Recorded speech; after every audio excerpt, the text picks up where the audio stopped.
Welcome to the Bader Hour, a citizen assembly meeting produced by Staci Gustafson of the Universal Community Project.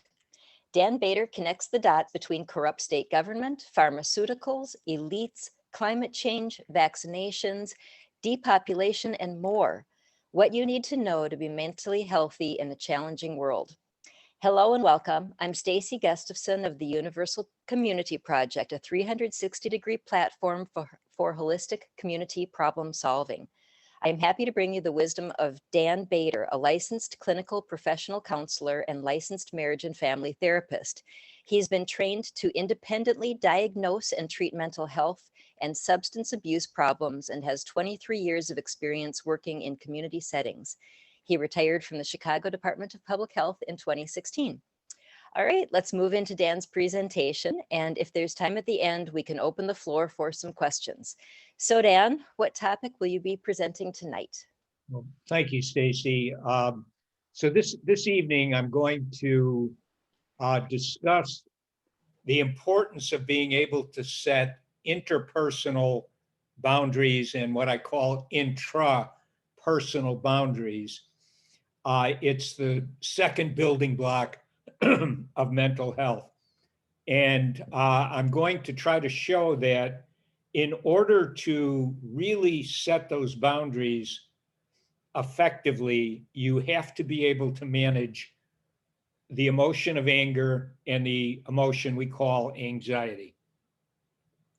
And just to begin, just a quick reminder of the 5 axes of a mental health diagnosis that was in play from 1980 to 2013.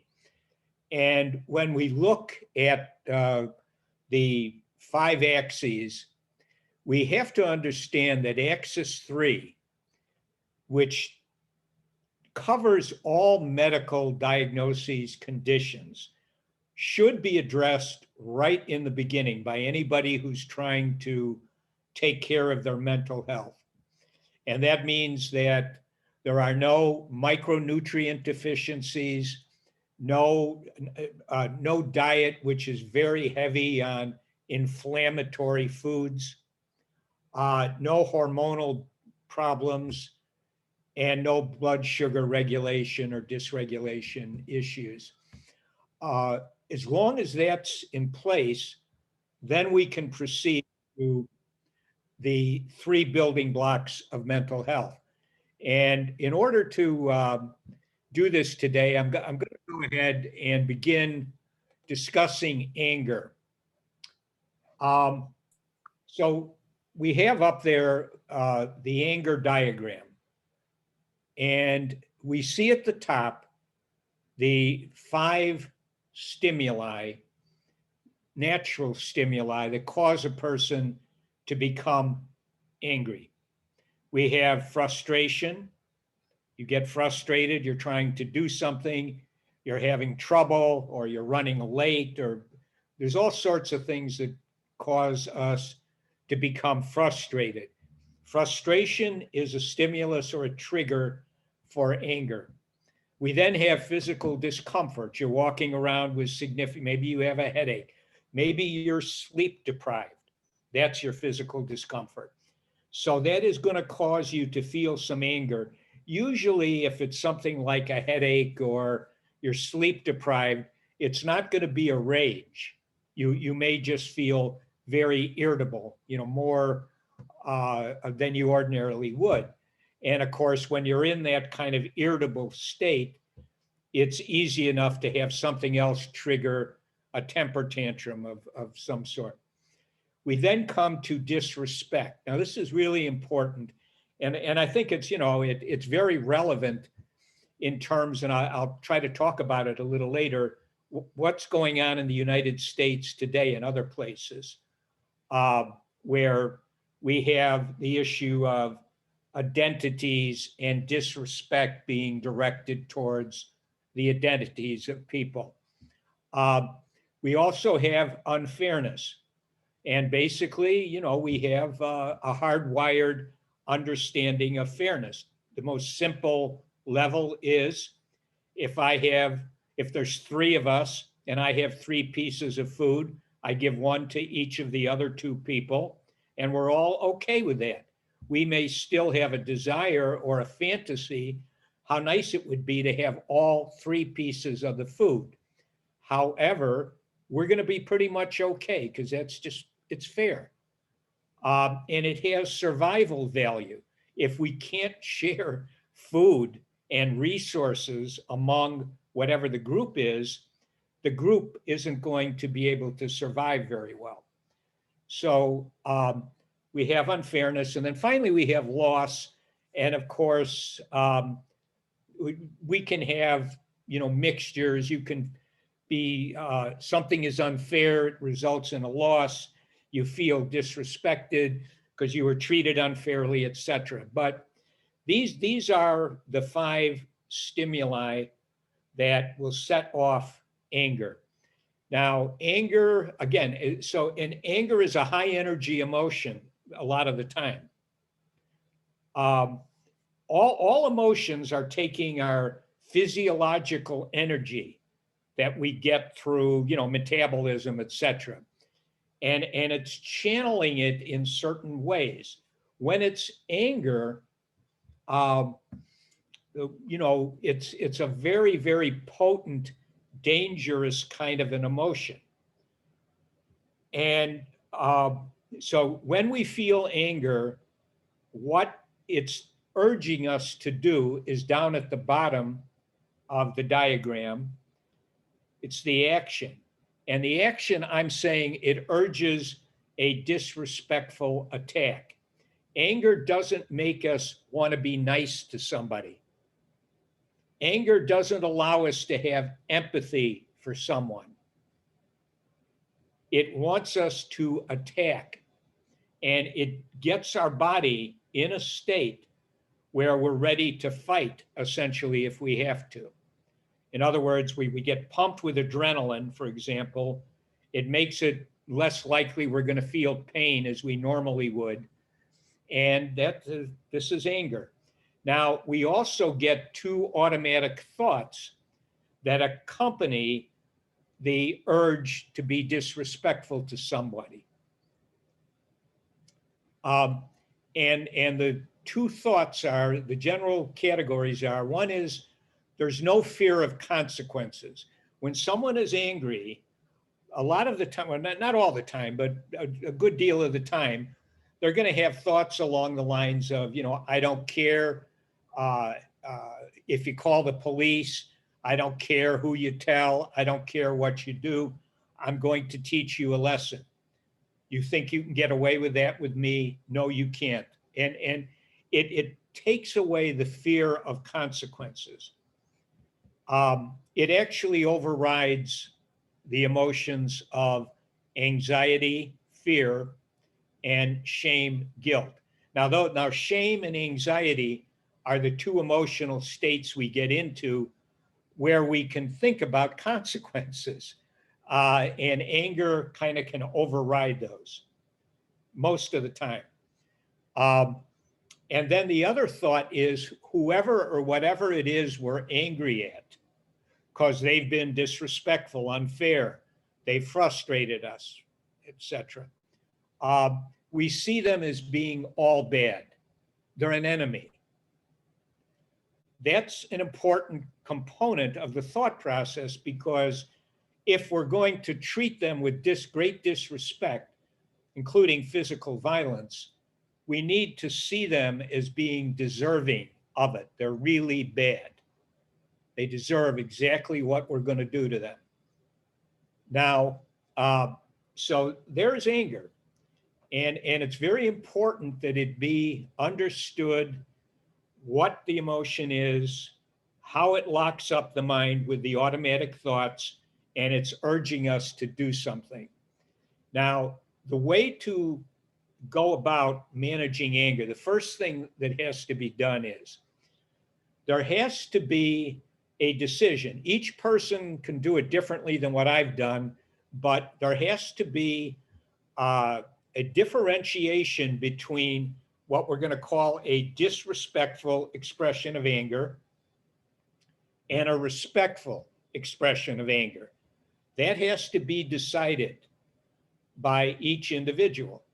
Now, the way I suggest, and what I live by is there's 3 disrespectful expressions of anger. One is violence. You just physically assault somebody. The second is threats of violence or abandonment.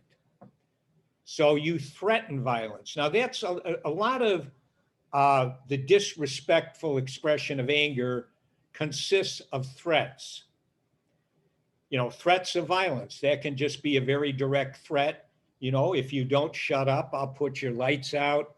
If you say that to me again, I'm going to beat you within an inch of your life. People have all of these rather unpleasant expressions, threats that they like to throw. Now, the threat of violence can also be nonverbal.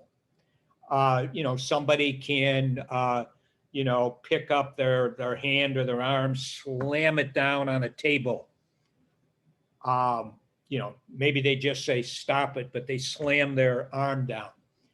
That tells that's a nonverbal message that says, I'm getting ready to go violent, physical violence, kind of like a dog growling. People can do other things, like somebody can walk over to a wall and punch the wall. People can yell at the top of their lungs.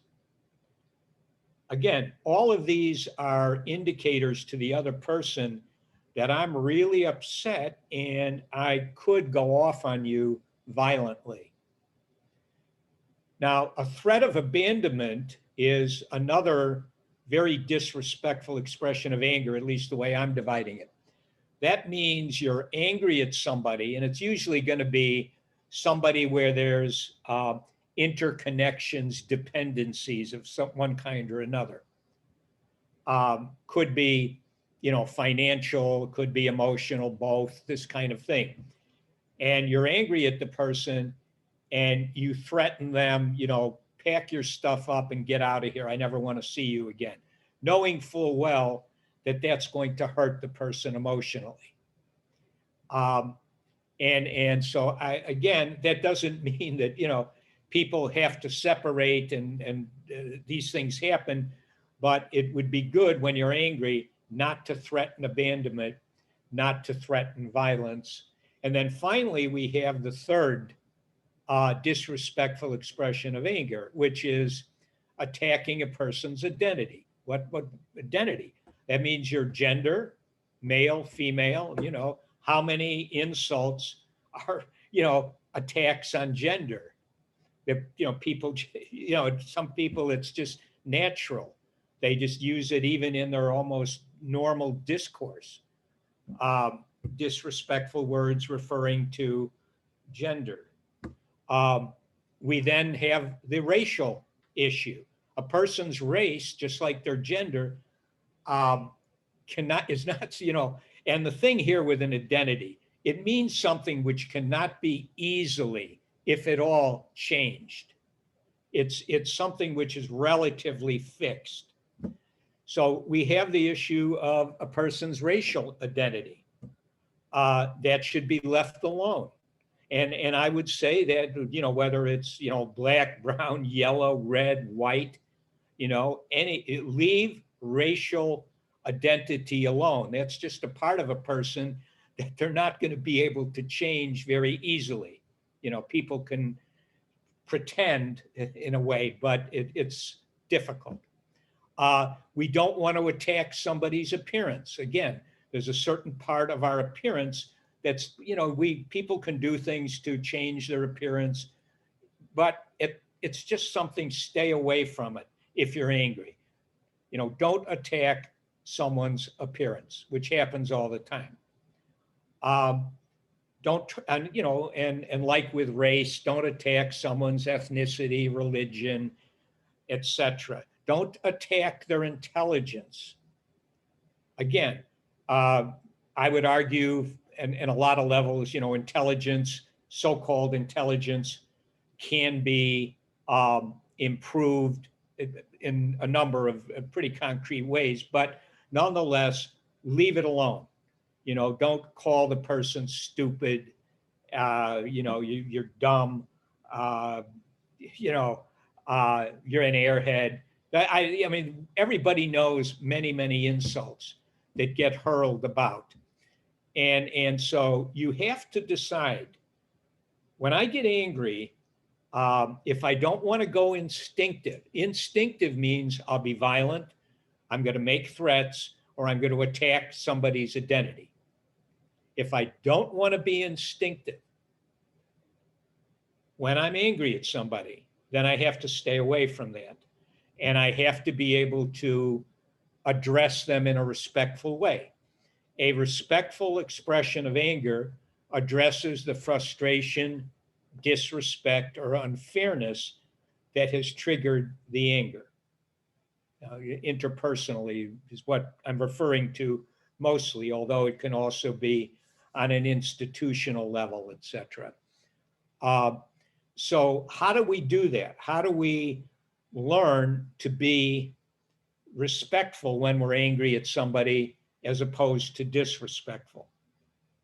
And I would argue, let me go to this next slide. This is the management, okay, let me go back to the diagram. So what we have to do, and this goes for any emotion we want to manage, we have to be able to have rehearsals. We need scripts and rehearsals of the script. So if, a common thing is somebody is criticizing, I used to use the example because it's sort of neutral to some degree. I used to say, if somebody says to me, Dan, I can't stand the way you dress. You don't know anything about fashion, and there's something of this nature. And then maybe they give me a facial expression of some little bit of disgust or contempt. Now, here's the thing. If I give in to my anger because they've disrespected me in my mind, then I might start to counter what they said, kind of, who are you to tell me about the way I look? Let me point out a few things about you. Go look in the mirror, blah, blah, blah. And, this kind of thing. In other words, retaliating in kind, attacking the person's identity, or making, or who knows, in some subcultures, just somebody saying something like that could actually trigger off a physical assault. So we have to be able to have ways of telling the other person, and this is about a boundary, right? A boundary, interpersonal boundary. We have to tell them no, that it's not okay for you to continue to talk to me that way. And so, it's pretty much, and one of the things that we have to consider is that if somebody is being, and I'll get to it in the boundary part, but if somebody is being disrespectful, then I want to check that disrespect, but I can't change their mind. So if somebody doesn't like the way I look, they don't like who I am for whatever reasons, it's unrealistic of me to expect I can brainwash them to suddenly think I'm all okay. That's not realistic in the world, really. So what over time, if they really get to know me, they might have a different opinion, but it's not going to happen in the moment. So I need to tell them, give them a boundary. The no is, okay, I know you don't like the way I look. I get it. That's your opinion. You think I'm unattractive. You think the way I dress isn't any good. That's your opinion. You're entitled to it. But I don't want you to repeat it to me. I don't want to hear it from you over and over again. That's the boundary. That's an interpersonal boundary. I'm saying no, and I'm telling the person essentially that it is disrespectful to me to continue to say that to me, an attack on my identity. They're entitled to their opinion, and again, we can't really change that. But I have to be able to do that. And I have to be able to say to somebody, look, uh, the next time you're frustrated with me, don't yell at the top of your lungs, because I take that as being disrespectful. Just tell me what it is you're upset about. Don't yell, don't threaten me. That's setting a boundary. Now, in order for me to be able to do that, I have to rehearse. I have to have my scripts. And people can write their own script, how you want to set that boundary. But you have to have it. You need the script, and then you need the rehearsal in your mind. Usually in life, there's a lot of people, sometimes it's family or friends or work associates, et cetera, where we can kind of predict that they may do something which we're going to take as unfair or disrespectful.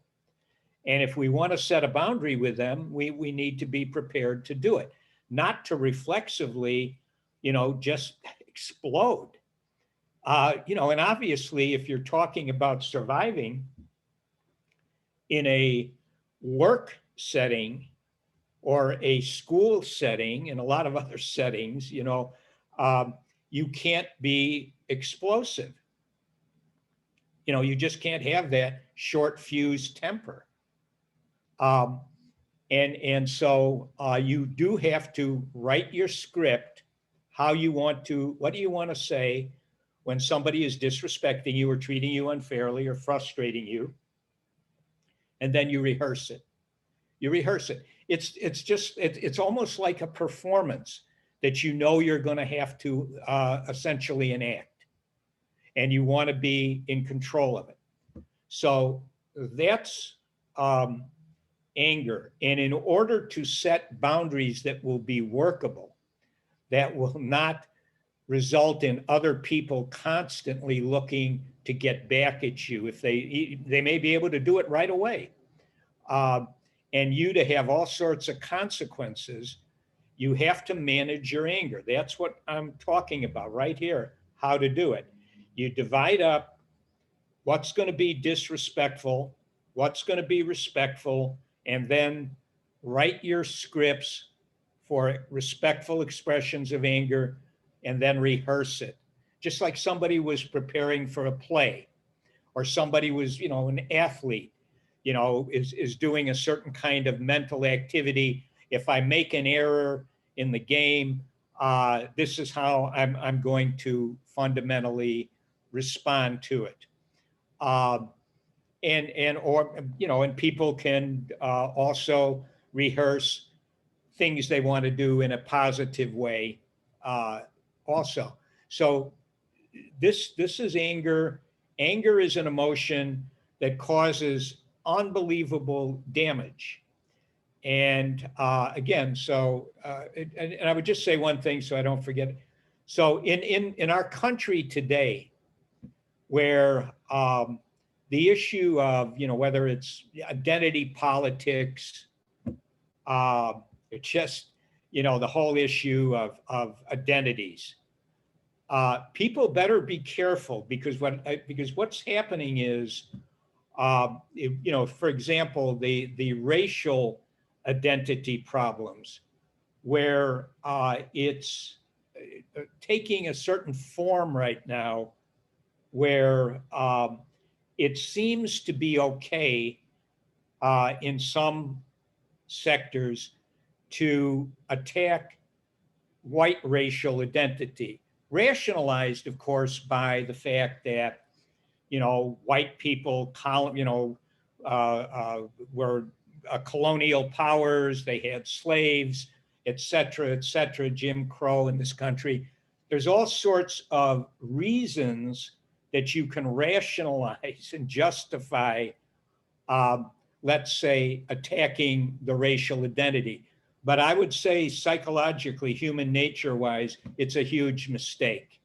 It's a huge mistake because, again, when you attack someone with violence, threats, or attacking verbally somebody's identity, those people are generally looking to get back at you. I mean, again, for every action, there's going to be a reaction, and I think what's going on, it's very regrettable, and I'm not sure where it's going to go to, but if it isn't calmed down somewhat, it won't be a good place. But I just wanted to mention that in the context of the anger. So just to finish anger off, when you're going to take a timeout, you get really angry. And even if you have a script and you've rehearsed it, you may just be too enraged in a moment and you have to take a timeout. You're not prepared to immediately deal with it. So what you have to do is take enough time and space to allow the bodily manifestation of anger to dissipate. Let the adrenaline, as the adrenaline level comes down, you must counter automatic thoughts generated by the anger. Maybe I'm angry at my brother. And in the moment, I see him as being all bad and deserving of a disrespectful attack, physical violence, threats, or identity attack. If I can't get anything else in my mind in order to address the problem, I need to take a timeout, let the adrenaline come down, remind myself that my brother or anybody else I'm angry at, usually they're not 100% bad. That they're a mixed bag. Human beings, all of us tend to be, we have some good attributes, negative attributes. It's a mix. There's a lot of gray. And I have to remind myself of that. Well, maybe my brother was there helping me 3 weeks ago. God, I really appreciated that. And now, he seems deserving of a disrespectful attack. So we do have to counter those automatic thoughts. You must remind yourself that the person you are angry at is not completely bad or wicked. You must also remind yourself of the consequences if you express your anger in an instinctual, disrespectful fashion. That's a timeout, and it's important because if you don't do that while you're on the timeout, maybe, okay, I'm getting out of this place. I'm going to go do some jogging. I'm going to run around, walk around, let the adrenaline come down, but I haven't gone through the process of the person's not all bad and I don't want these consequences. I can just walk back into the room where the person is, and then boom, I'll explode again. Or the person may, say something or give me a facial expression, and that's it. So we do need to take a time out if we're not prepared to deal with the disrespect, the unfairness, the frustration right away. And then we want to keep in mind again about anger. And so anger can be displaced. It's normal, actually, in a lot of ways. It's a lot of energy.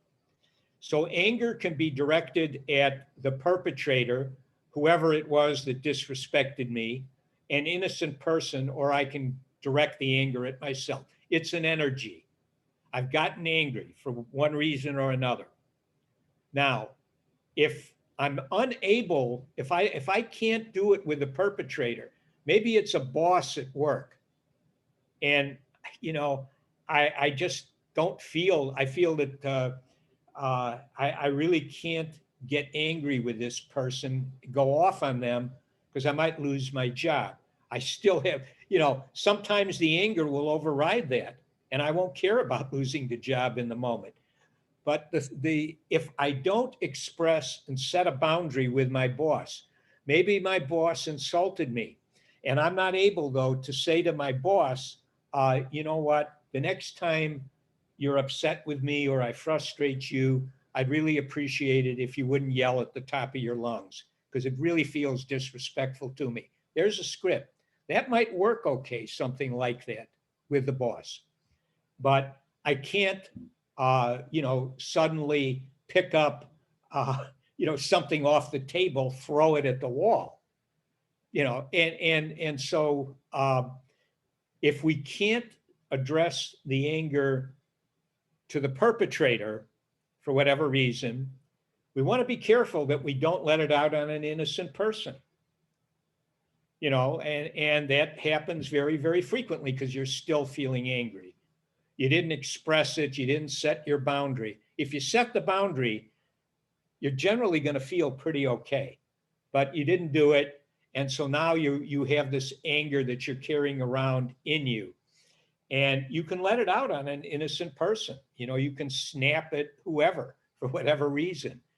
But that's a problem, because now that person is going to, if they can, look to get back at you because you just insulted them. You just disrespected them. And they're wondering, why'd you go off on me? Kind of a thing. And then finally, we can turn the anger on ourselves. Oh, I should have said something to my boss. I'm just a coward. I'm a loser. I'm this. This kind of pounding, internal tearing oneself down. The anger is getting expressed, but it's going at you. And so we want to be very, very careful. And the second thing here, if disrespectful anger is chronically directed at innocent people, prejudicial beliefs can be formed. And again, we have to be, because when we're angry, whoever it is we're angry at or directing the anger is going to seem all bad, all wicked, an enemy. We got to be careful because we have the problem with beliefs.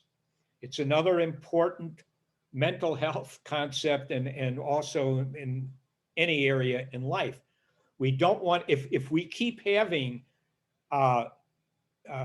prejudicial thoughts against a group, it can crystallize into a belief or an ideology, of some kind in a group.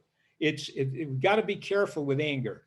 And of course, our capacity to take care of our human needs will be weakened, because if I can't control my anger and I can't set boundaries effectively with other people, then nobody will want to be around me very much.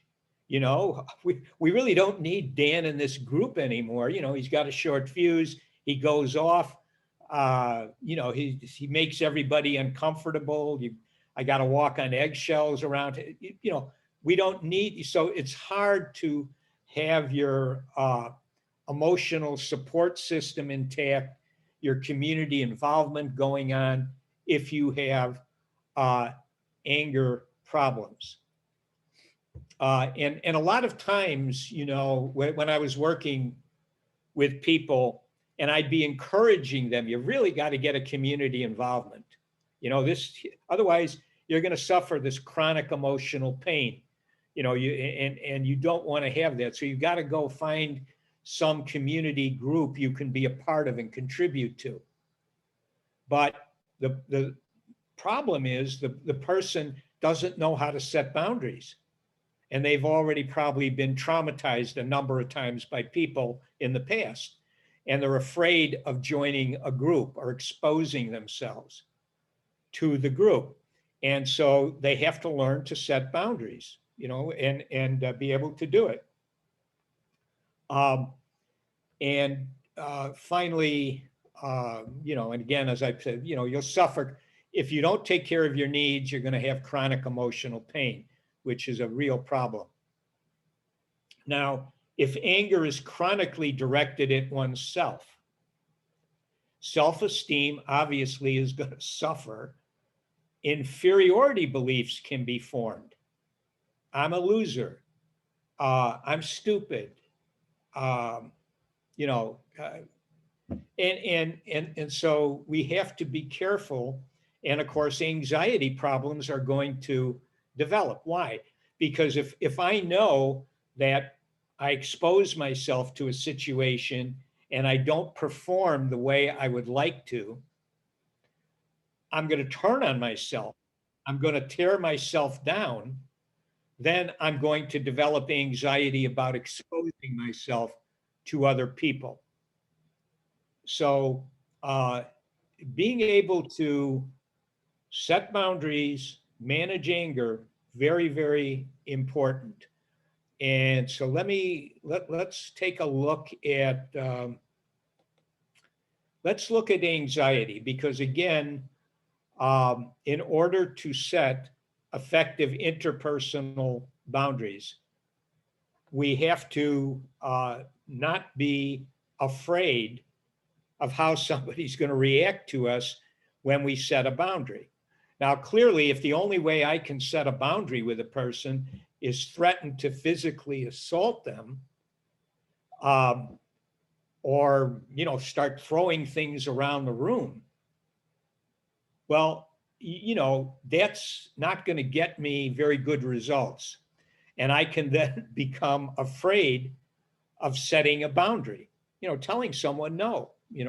That's disrespectful, that's unfair, or it's unfrustrating to me. So we have to be able to manage anxiety along with anger in order to set the boundaries. So let's look at the anxiety diagram. So at the top, we have the general stimulus for anxiety. And that's a future threat of pain. The pain can be emotional or it could be physical. Anxiety is an emotion, it's kind of the better safe than sorry emotion, and it urges us to avoid something or to escape from something. How does it do that in terms of the cognitive component? We get two kinds of automatic thoughts. We get the catastrophic thoughts, the worst case scenarios. It's a nightmare. Oh my God, I don't even want to think about it, kind of a thing. It's just way, way too much. And then we get the inefficacy thoughts. Inefficacy means inability really to cope. You're thinking that you can't cope with something. And that's generally, it's too much for me. I can't handle it. So those thoughts make it, it really incentivizes you to avoid or escape whatever the threat is. Now, in the mental health world, anxiety is something where it's generally talked about or understood in the sense of, I need to desensitize myself to certain threats. If I'm afraid of, insects or spiders or something of that nature, I need to, and I'm living in an environment where, all around in the yard or other, outside, there's a lot of insects. I have to be able to, I can't just stay isolated inside. So I have to expose myself, sometimes in a careful way, but to insects. And after you get enough exposures, pretty much you're not going to have a strong panic anxiety reaction, and avoid going anywhere where you might encounter insects, or for some people it could be snakes, for other people it could be other people. And so we do need to, of course, do that. But here's something which needs to be understood in addition to just the kind of simple, there's something which is a threat, I'm afraid of it, I need to condition myself so I no longer have that fear, or I can't get my needs met in life very well. Um, so when we take an anxiety timeout, we have to ask the question as to whether a given threat is avoidable or not. In other words, can I avoid it? And that's a significant question. Now, so if we look at the diagram, um, so if we go down to yes, meaning it is something which can be avoided, we have two outcomes. It's either an adaptive avoidance, where we're essentially protecting ourselves from something which is a risk, and we really don't need to be exposed to it. There's neighborhoods in Chicago where I have no need to be walking through at 2:00 in the morning. That's and if I think of that, or if something triggers it, I see something on TV, somebody shot in the neighborhood or something, and I start thinking that, and I'm going to have a thought, wow, that's a dangerous place, dangerous time. But my ability to avoid that is easy. I just don't need, I have no reason to be there. And it's a good decision. It's a good avoidance. On the other hand, we can have a maladaptive avoidance. That's something where, it's something I really need to expose myself to. And because it's going to cost me in terms of taking care of my human needs, opportunities, etc. So I like to, in this case, we could say a person is afraid. I used to use the example all the time of somebody needs to get a job to earn some income to help their financial stability, etc., in other areas of life, but they're afraid of just going to a job interview because they're afraid of the emotional pain that could await them. They may get rejected. They may get humiliated in the course of the interview. They get embarrassed. But that's something they really need to do. And so we would say in the mental health world, if you avoid that job interview, that's a maladaptive avoidance. And you've got to do some work so that you can go to an interview, a job interview. And if you do get disrespected in some sort of a way, you're prepared. And again, we go back to what I was talking about in terms of the anger, where you must have a script. You need to have your scripts, and then you need to rehearse the script. So if you're going, let's say, on a job interview, and you're worried about being rejected and or being humiliated by something the person who's conducting the interview says, you imagine that you're at the, you imagine that you're at the interview, and you're sitting there, and the person maybe is at a certain point, seems to have a little bit of a irritable expression on their face. They're looking at their watch. They're giving you signals. This hasn't gone well, and it's time to terminate the interview. So that's something the person is afraid of, getting treated that way or having to endure the rejection. So what do? You rehearse that, you imagine in your mind that you're there, and that's how the person is behaving. And then you want to see yourself, for example, you have your script. When that happens, I'm going to say, maybe I'm going to stand up, say, thank you so much for giving me the interview. I really appreciate you taking the time. And then you leave. And you just imagine doing that.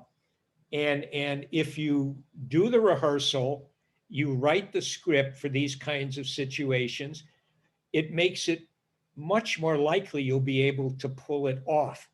And when you can handle a rejection or a humiliation in that kind of a context, and the other person sees you handling it, doesn't see you fall apart, or become angry or something, the person is likely to respect that, because everybody knows how much that hurts emotionally to be rejected or to be humiliated. And so, again, to manage these emotions, there has to be an ability to write your scripts and then to rehearse. So let's look at, though, the other part of anxiety, which is very significant and not oftentimes not dealt with the same way what I just discussed was. So this is a situation where avoidance isn't a possibility. You have no capacity to escape. So you're not going to escape, you're not going to avoid. But here's the issue. Let's say, again, one of the examples that I like to use because it's pretty intuitive. Let's say that you're having some sort of abdominal pain that doesn't go away, you're having digestion problems, etc. You start to have the anxiety thought that maybe you have cancer. That's very frequent thought people have when something doesn't clear up as they expect it to. Well, you've got to go get it diagnosed. And if you're having anxiety about going to get it diagnosed, that has to be managed. But let's assume that the cancer itself, if you have it, there's no escape from it. It's there. You can avoid the diagnosis. That's maladaptive, not going to get it diagnosed. But the cancer itself is there. It's in you. You cannot escape it. And the thoughts that will usually go with the cancer is, oh my God, it's a nightmare. Well, of course it is. It is a nightmare. And then the inefficacy thought, the thought of not being able to cope will come. Oh my God, I can't handle this. It's too much for me. I'd prefer be dead, blah, blah. There's all sorts of inefficacy thoughts that come. Now, if you're in a situation like that, where escape avoidance is not really an issue, not available, it's not an option, and you're having those thoughts, you do need to, again, have a script and do the rehearsal. So, for example, I used to, I would say, well, if I would imagine myself, I'm at the doctor is telling me, Dan, I'm really sorry, but you have cancer. Maybe you have a 50-50 chance of making it, but you got it. Or even worse, it's terminal. It's terminal. There's really not much we can really do. So in that situation, I'm going to dread, I will dread hearing that. But what I want to be able to rehearse in my mind is, if the doctor says that to me, I want to be able to see myself reacting to it by maybe saying to the doctor, well, can you tell me exactly what I have to look forward to? How is it going to progress? Are there any options at all, even if you don't think they're viable? I can also, in my mind, imagine that if I get told that I have this terminal condition, maybe I'm going to role model for my children how you handle this.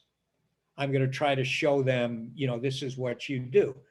Those are the kinds of thoughts that you can have to manage this kind of situation. Because if you don't have coping thoughts, even the escape is not possible. Avoidance, you can't.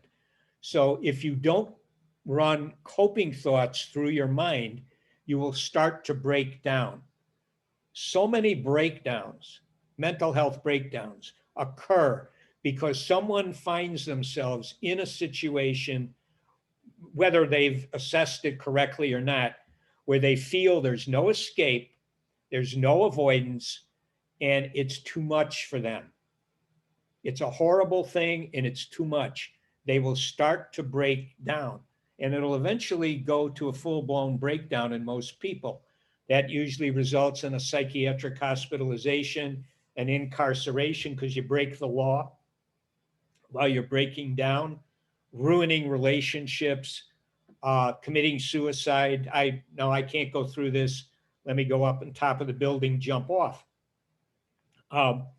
These are, so you have to be able to manage anxiety. Now, let's say, to kind of bring this back to boundary setting, which I'm going to go into formally in just a second. So if I'm afraid to set a boundary, let's say, with an abusive boss or an abusive spouse or friend or whatever the situation may be, and I am able to avoid, let's say, as much as possible, upsetting the person, they're still being abusive to me. Maybe they're, attacking my identity, that kind of thing, threatening me. And I'm afraid to step up and challenge them with a boundary.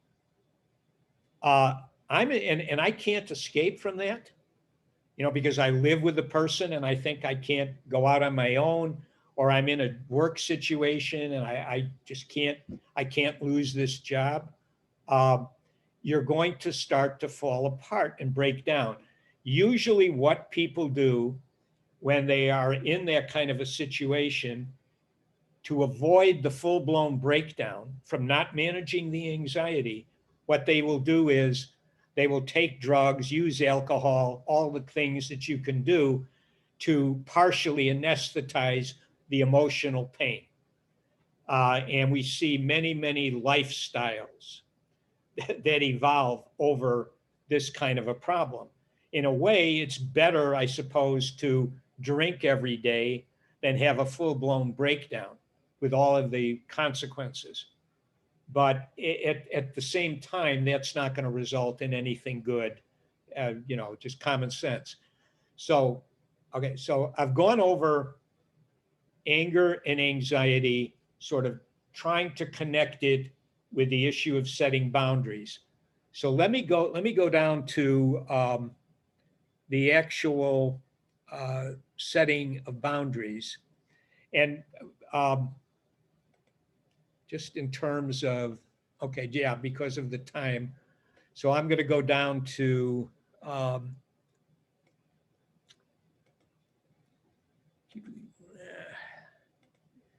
okay.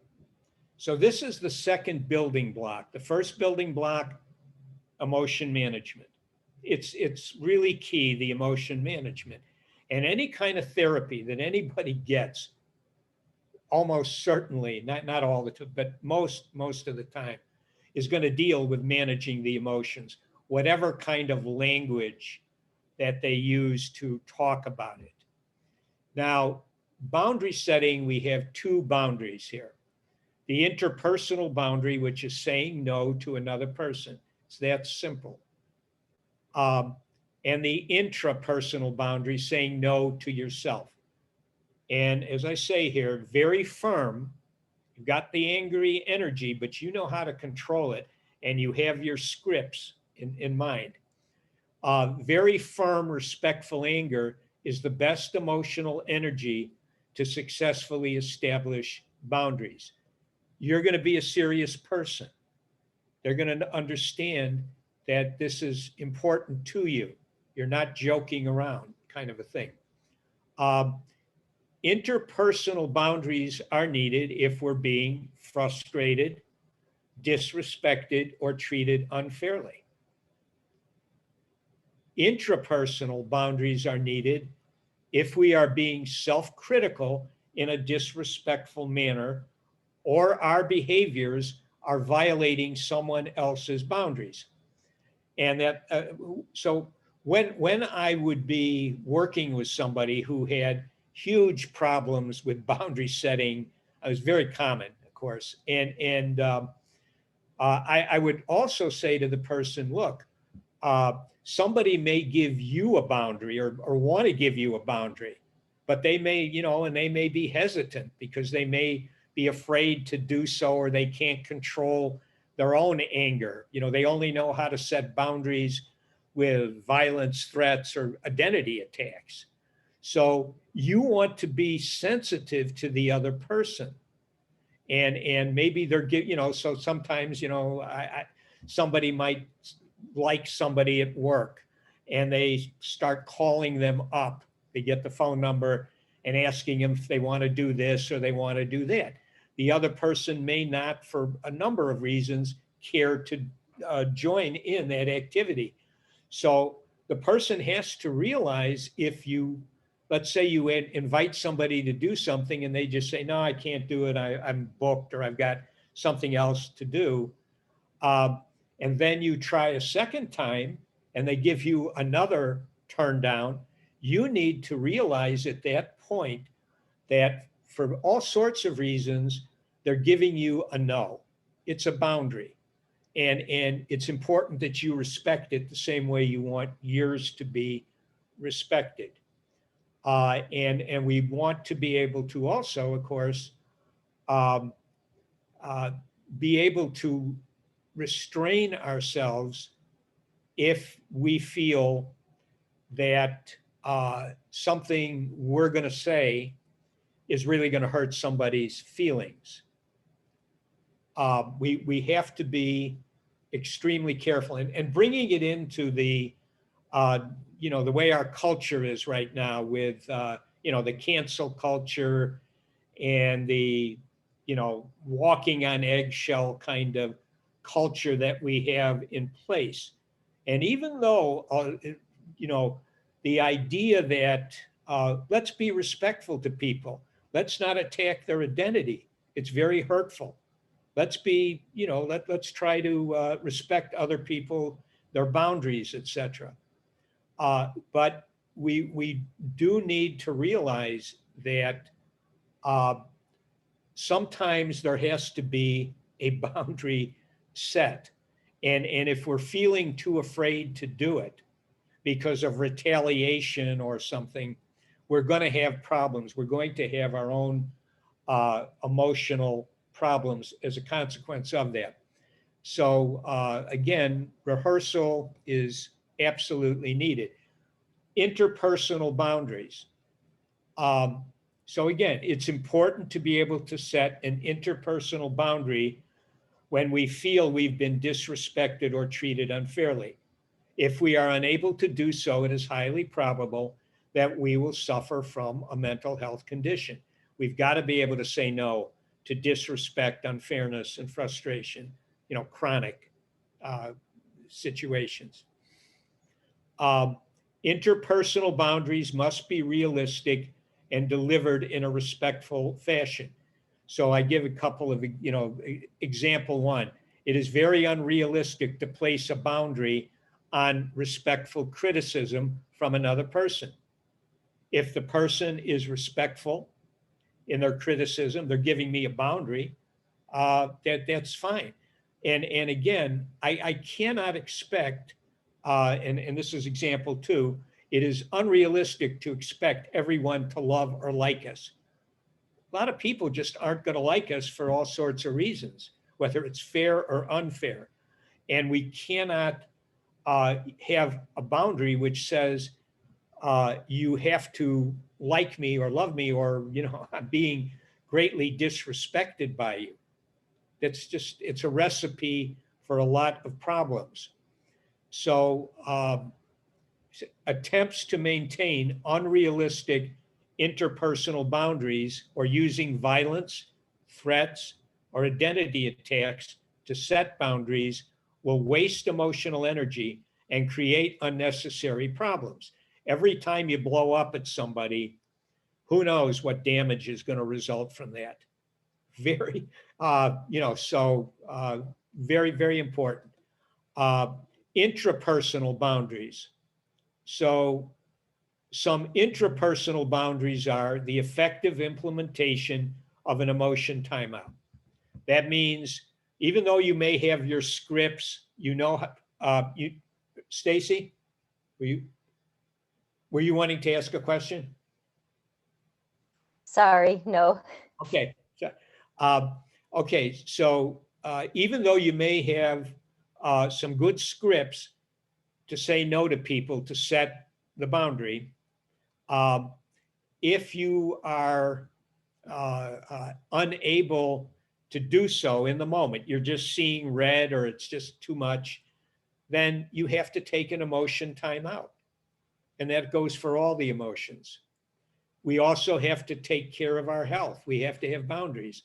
You know, it's I can't smoke cigarettes every day, or I can't eat inflammatory comfort food every day. We do need to be able to have some intrapersonal, but where we're saying no to ourselves. And we also have to, the restraint of disrespectful self-criticism. When we are frustrated or disappointed with ourselves, we need to speak to ourselves in a sober, respectful manner. Failure to do so will waste emotional energy and lower self-esteem. And I have to point this out frequently, and I used to, judgments are very reinforcing, whether they are rendered in a respectful or disrespectful fashion. Judging other people it's just hardwired. And if you think about it, why? Well, if we're in a group, especially a small group, uh, everybody needs to adhere to, the rules that allow the group to continue on and to be cohesive. And so, it's very, very important to be able to have judgments, to say, yeah, that's not a good behavior on the part of whoever.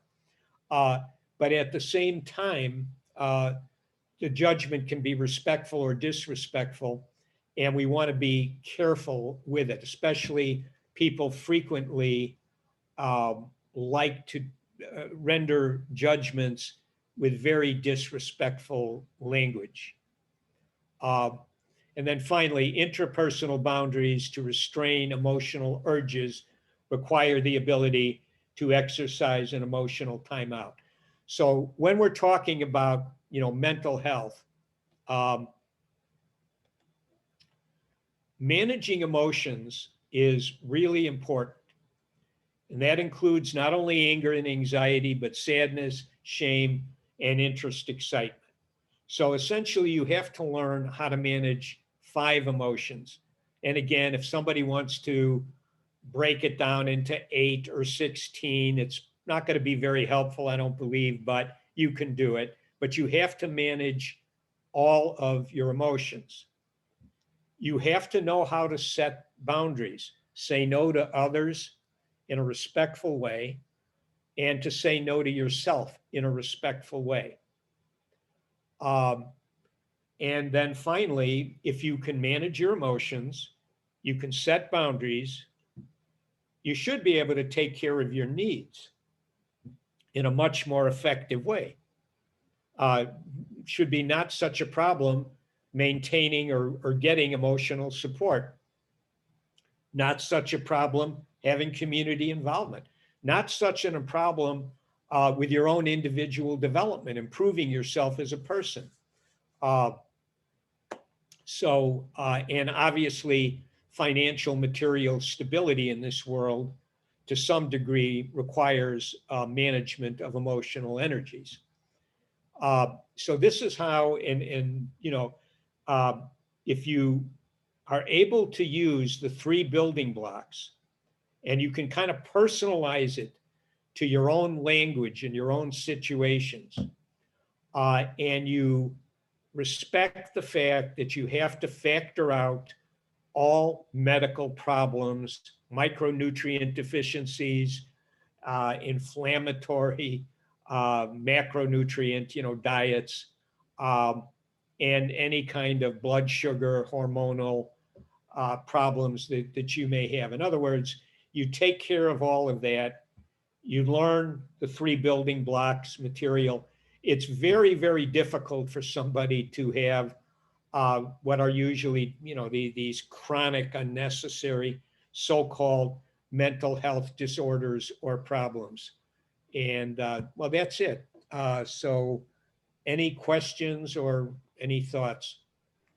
Yeah, thank you very much. So do we have any questions from our attendees here? The floor is open for a few minutes.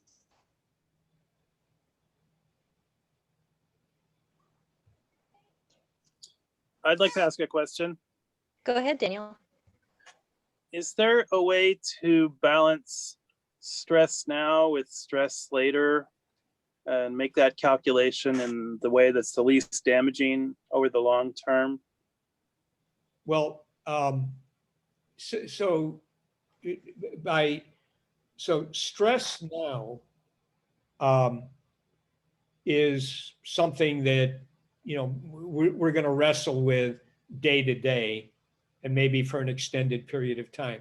But it's easy to forecast future stressors, especially in the world we live in.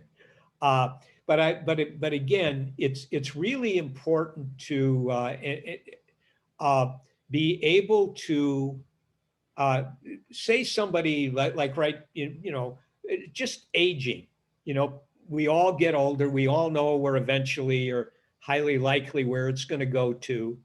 We're going to lose a lot of our attributes that we just expected and took as being normal and natural when we're young.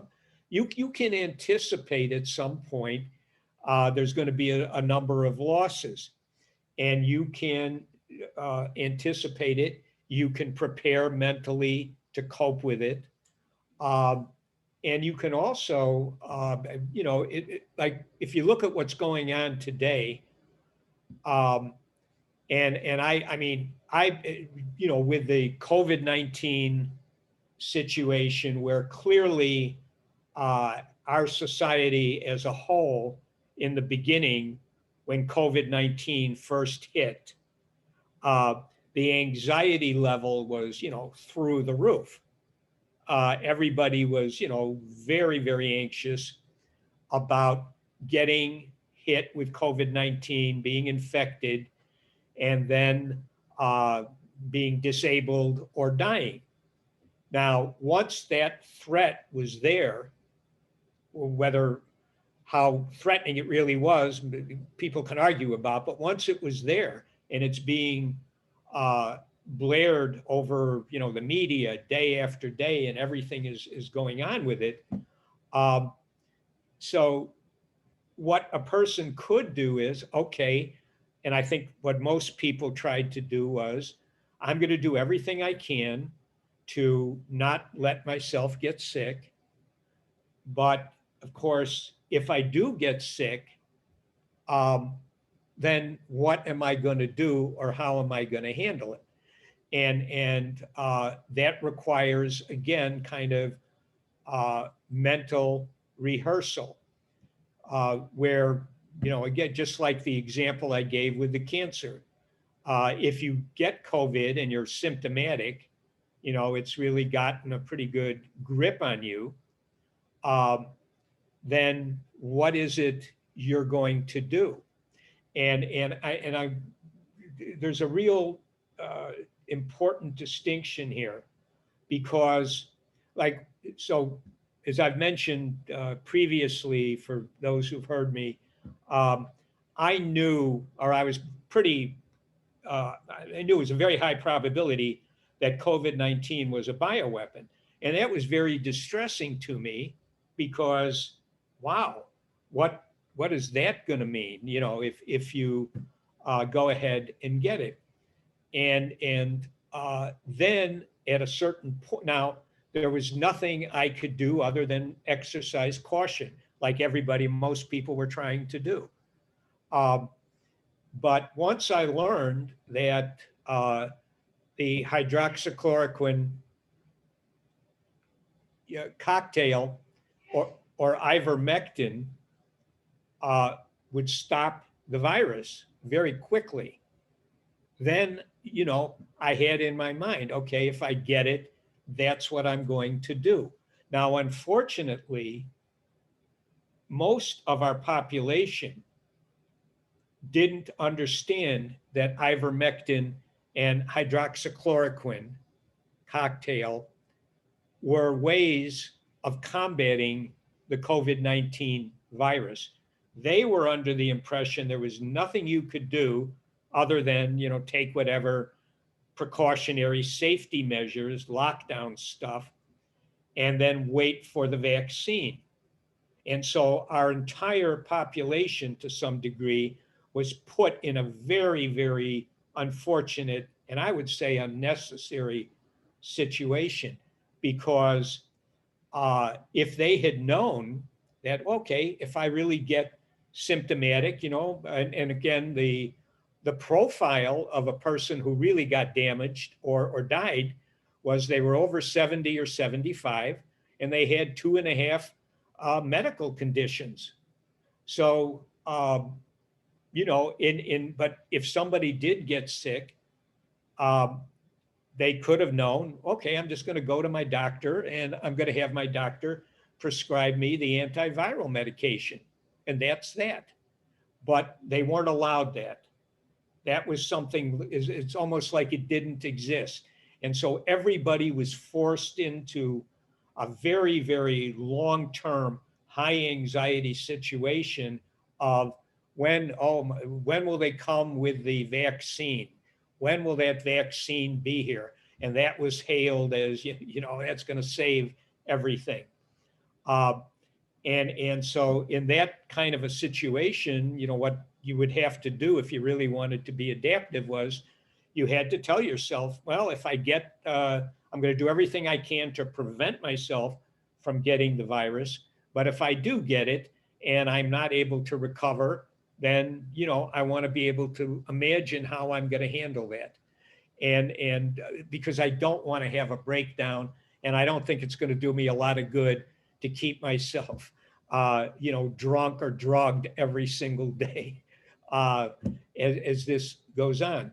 And so from a mental health point of view, the stress in the future now, again, using the COVID and the situation we're still in. So now we have the variants, right? All the variants that they keep talking about. We have the British variant, the South African variant, the Indian variant, and now I guess we'll have the Japanese variant. Maybe they need to cancel the Olympics. But again, people have not, the general population do not understand that there are medications, therapeutics available for them. By keeping everybody under this fear, it's really kind of a hysteria in a way. This damages everybody psychologically. And then, of course, as people, I think is what, those of you who follow this, you see now, just this past week, they're having to let the cat out of the bag that, in fact, this is a bioweapon. That's what it always was. And now they're telling you that. But of course, again, that's going to take a long time probably for people to come to grips with that and what the implications of that are.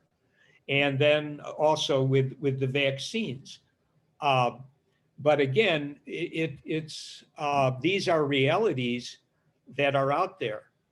And the way to manage that anxiety is if you can't escape, you do have to have coping scenarios in your mind. If it gets me, that's bad, but this is what I'm going to do to survive it or deal with it. And I don't know if that answered your question at all, Daniel, but in any case, I know I've got to stop because of the time. And once again, I really appreciate the opportunity to talk about this material, these kinds of issues, and look forward to continue doing it. And again, thank you, everybody. So I'm turning it back to you, Staci, to close it down. Very good. Thank you so much, Dan. And to our audience, please come back every week to learn how to connect more of the dots in this vicious cycle of corruption and how it relates to your mental health and quality of life.